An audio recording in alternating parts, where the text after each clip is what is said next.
Go ahead, Adam. Saquon Barkley had a classic look at the Met Gala last night. Joe Burrow, of course, was striking, as was Justin Jefferson, but Stefon Diggs certainly had the outfit that garnered the most attention of all the NFL players in attendance at the Met Gala last night, Evan. I love how formal. It was so perfect. Yeah. I'm a little surprised, Adam. I thought you were going to go Justin Jefferson with the volume on the sleeves. His was quite stunning. Well, Michelle, that was an attention grabber. And, yes, the volume on the sleeves was off the charts, and clearly he put a lot of time and effort into it, and Justin Jefferson deserves much props for the outfit he wore to the Met Gala. Obviously, a lot of time and energy went into that selection. He's a fashionista, but Stefon Diggs, that was something like, out of Made to America, Coming to America, an Eddie Murphy movie. It was giving Game of Thrones a little bit with the fur. Adam, if you were invited, would you go to the Met Gala? I've never sniffed an invitation, Evan, but of course I'd love to go. Yes, I would be invited as a paparazzi reporter to kind of yell out their names and take pictures, I think. Joe, who are you wearing? Exactly. Joe, who are you wearing? What's going on with Trey Hendrickson? Yeah, like, what? I'm here at the Met Gala. Don't ask me about Trey Hendrickson trade rumors. What's wrong with you? Oh, boy. But really, what is going on with Trey Hendrickson? Yeah, why don't we start there? What is going on with Trey Hendrickson? I didn't even think now that we have that. Adam on the line, we might as well ask him. And what was he wearing last night, Adam? Trey Hendrickson is somebody that the Bengals want back, somebody I expect at some point they'll work it out. It's gone on for so long. And again, it's such a hard trade to pull off because you got to compensate the Bengals and Trey Hendrickson, and you might be able to compensate one, but it's hard to compensate both. And therefore, again, the two sides have been working and talking and trying to get it done. And I just have to think that in the end, they'll figure out a way to get it done. All right. On a serious note, obviously, we got some real football and real life stuff to get to. Adam, why is Justin Tucker no longer a Raven? Well, okay. I think, obviously, there are all the off-the-field situations. There are the accusations from the 16 women at these massage parlors that Justin Tucker has vehemently denied publicly twice. We had that issue. We all know it's there. From the Ravens' standpoint, they cannot legally say that that is the issue. They cannot say that because then they open themselves up to a grievance, which maybe they're grieved anyway. But you can say it's a football issue, okay? I think we in the public all look at it a certain way, and we can think what we want to think. But you can also say unequivocally that Justin Tucker missed kicks last year that contributed directly to 3 of their losses. You can say he's coming off his worst NFL season. You can say he's scheduled to make over $4 million. You can say that they drafted one of the best kickers in the country and are going to sign this other one from Wyoming.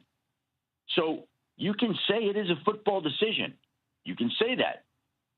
Now, Justin Tucker, his representation, might not agree with that. But this is, I believe, about a legal move.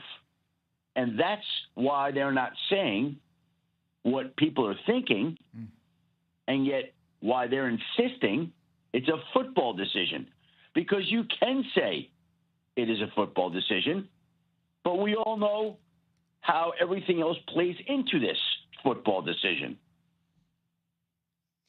Adam, the press release that Eric DeCosta and the Baltimore Ravens put out was kind of complimentary to Justin Tucker. They talked about who he was as a person. They talked about his contributions to the organization. And as you mentioned, with everything going on off the field, I think that took some people off guard a little bit, that's the tone that they would strike. What's been the reaction to the way that the Ravens approach this as far as the press release is concerned? Again, what I would say to that, Michelle, is that's their relationship with him. They can say whatever they want. We all can look at it and think what we think. And I think that you have to think about this as a legal issue, okay? So this is about the Ravens doing what's best for their team, no matter how much the public likes or dislikes it or agrees or disagrees with it. This is the Ravens taking the steps that they feel like they need to for, you can make the argument, the greatest kicker in NFL history, that they need to do to move forward. People might not like the language. They might not like the tone. They might not agree with either. But the Ravens are doing what they have to do, I believe, legally, to protect themselves. We're talking with Adam Schefter, ESPN NFL senior insider. Adam Schefter podcast available wherever podcasts are found, and as always, brought to us by ZipRecruiter. I can't believe I'm going to say what I'm about to say. It's been quiet around the Cowboys recently. And then this weekend, we learned that Brian Schottenheimer, head coach, has decided he's going to move the lockers around and change things up. What has been the vibe around the Cowboys in the league as to what Brian Schottenheimer is going to be as a head coach? Well, I think what he's going to be as a head coach is probably better than people expect, because the expectations across the league have not been high. People have thought that the Cowboys settled, that they didn't hire the right guy, they didn't go for the big, sexy name.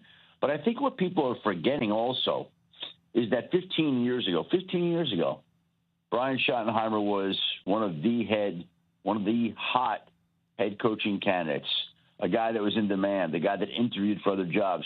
He was turning down head coach interviews, which I think if he was asked about today, he probably would regret doing. And he comes from those bloodlines. He comes from a Hall of Fame coach. He's not an idiot. The guy's been around it. So I guess my approach and perspective would be for people to be a little bit more open-minded about somebody whose history is so deep in coaching and whose bloodlines run so deep and thick in that area, before we write him off and dismiss him as a poor hire.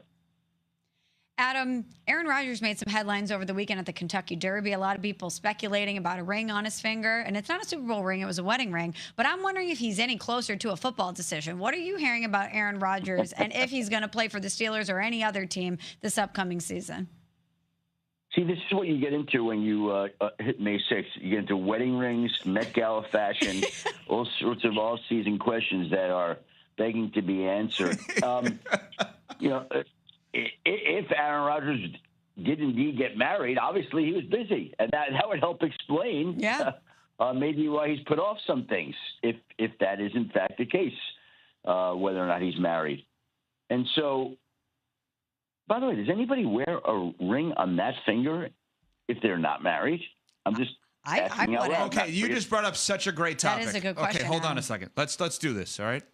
If I were to tell you there is someone in the world that would wear a wedding ring on their ring finger on their left hand that is not married to protest the concept of a marriage and a wedding ring, Aaron Rodgers is atop the power rankings. Like he's going to somehow have commentary on the construct of